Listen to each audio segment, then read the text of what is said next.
Well, hello, my Dominator friends. It's the Dominator here at Dominant Living. And today we have a very special guest, a person who knows me very well, a person who has a great context for experiences of my life, and a person who represents very well in consideration for perhaps some of the misunderstandings that maybe you have about what dominant living is all about. And from the outset, I was sharing with a friend of mine just recently as we were having breakfast together, and he was looking at the terminology, and he says, you know, Robert, that's a little bit harsh. Dominant living. Think about that. And in the course of the discussion, I shared with him how my first thought was Dominion Life. However, that kind of sounds like an insurance company. And he proceeded to share with me about how, yes, the word dominion is scriptural, but dominant is different from dominion. So I said, well, let's look into this. So we went into the Webster's dictionary, and they actually mean exactly the same thing. But I shared with him, and I said, out of an abundance of caution and a great consideration for properly communicating what it is that I am desiring to share and express with people and to people, is that perhaps I will need to spend more time in explaining and making clear what dominant living is not, and making a clear distinction, so that when I start talking to other people about what dominant living is about, the guard's a little bit more reserved in their, or the guards are a little bit more down, they're able to accept a few more things that I would share. Some people, I'm confident, are going to still have issue and take this to task from beginning to end, and that's okay. But for those who just might not completely understand what it is that I'm sharing, this whole concept comes from the scriptural perspective of dominion, which we first find in the book of Genesis. And I'm going to start off there, and actually reading it from the Amplified version, just to give it a little bit of something distinctly different. It says in Genesis chapter 1,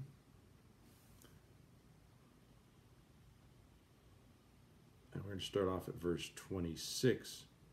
It says, God said, let us, Father, Son, and Holy Spirit, make mankind in our image, after our likeness, and let them have complete authority over the fish of the sea, the birds of the air, the tame beasts, and over all the earth,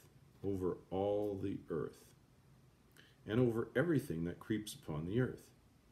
So God created man in his own image. In the image and likeness of God, he created him, male and female. He created them. And God blessed them and said to them, be fruitful, multiply, and fill the earth, and subdue it, using all its vast resources in the service of God and man, and have dominion over the fish of the sea, the birds of the air, and over every living creature that moves upon the earth. That's the first picture where we get the word dominion. There's a number of pictures, but being Canadian and all, I will only make one further reference that was foundational to the establishment of the offensiveness, as it's now considered, of the name of this great nation that I live in. The name of the nation that I live in has 4 words. It's called the Dominion of Canada, but it's highly offensive and highly controversial, so they short form it and call it Canada. But the reason that the nation that I was born and raised in is called the Dominion of Canada is because it recognizes the foundational origins of this nation when the Confederates actually met back in 1867 to form this great nation. And in referencing from Psalm 72:8, again in the Amplified, it says, He, Christ, shall have dominion from the sea, also from sea to sea, and from the river to the ends of the earth. So it begins with an ordinance that God commands mankind to have dominion and subdue and replenish. And then we see Jesus Christ as being the exemplary human being after the fall of man, to restore man to his rightful place of glory and authority that God had ordained for him to live in and to live out of. We see Jesus Christ representative of that in Psalm 72, that he, speaking of Christ, would also have dominion from sea to sea, from the river unto the ends of the earth. So the dominion and lordship of Jesus Christ is to have preeminent reign and authority throughout all the earth. The whole earth, it says, and I believe it's in Habakkuk, the whole earth shall be filled with the knowledge of the glory of the Lord. So this is where the word dominion comes from. It's not an offensive word unless you're perhaps liberal, but it is a word that defines and is significant picture and placement of the origin in defining this great nation. And it still is legally the dominion of Canada, although we slang it out and call it Canada. So it would be kind of like giving somebody, some friend of yours by the name of Bartholomew, but everybody calls him Bart. So this is the dominion of Canada, but we call it, unfortunately, the slang term. So that's the context, and the person that I would like to introduce you to now that knows my life from beginning right through till now, you've figured that out already. It's my mother, Sylvia. Sylvia, if you want to say hi to the people here who are tracking with us at Dominant Living. Hi, everybody. So the reason I've brought my mother, Sylvia, on, again, is because she has the greatest context of my life. But I wanted to start off by asking her a question, and she wanted me to kind of give her the lowdown, give her the lay of the land, so that she knew exactly and how to prepare her answers. And it's for the exact reason that I didn't want her to prepare her answers that I'm going to surprise her with some questions now that are going to reveal to you, my good friend, a little bit more about who I am.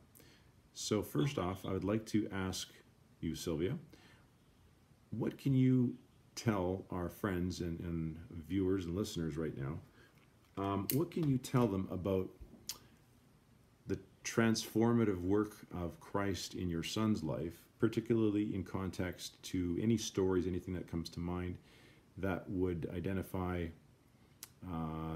the Bobby, as you called him, as the whole family called him growing up? What would define the background, if you will, of who he was in terms of, one example would be just a complete weakness and a fear, paralyzing fear, so much that if he got into a situation and he was feeling bullied at school, that's when you would step in and go and send my older brother to go deal with the situation. You remember that? Yes, I do remember that, yeah. Yeah. So what sorts of illustrations or perspectives can you give to our followers here, to those who are listening to this, a bit of a context of the transformative work in my life that you've seen, at first front row seat perspective of what Christ has done in my life? Okay. Well, from a very, very early age, can I give little examples of things that I've seen in your life? Absolutely. Okay.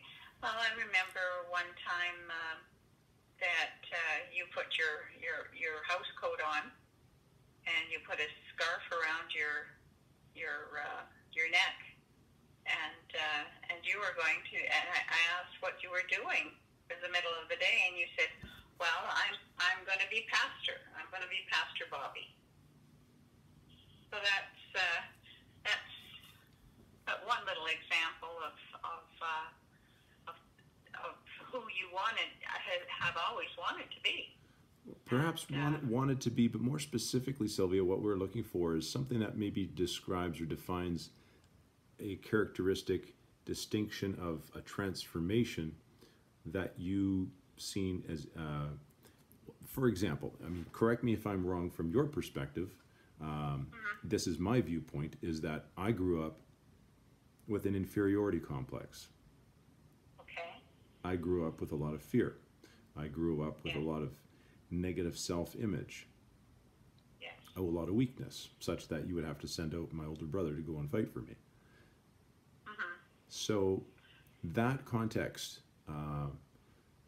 is best illustrated to those who are watching this by you. You're the first-hand witness. You, more than anyone, if you've seen any transformation at all. And perhaps you haven't seen any transformation in my life at all, which would be sad, but I would think that you would have some illustration of a distinct, this is what Bobby looked like before, this is who Robert is today.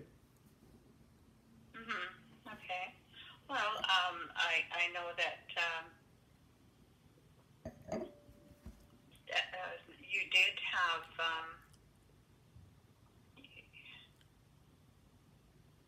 I wish you had let me know ahead of time. Feel free. If you're not, again, as I've said before, the interview, if you're not comfortable sharing, don't feel pressured. So if there's nothing really that you can cite, I don't want to pump this up and make it something that it's not. So if there's no example that you have, it doesn't have to be a very specific and personal and hurtful thing. Just some general, vague generality of something that you can say, this is kind of what he looked like before, and this is who he's evolved into now.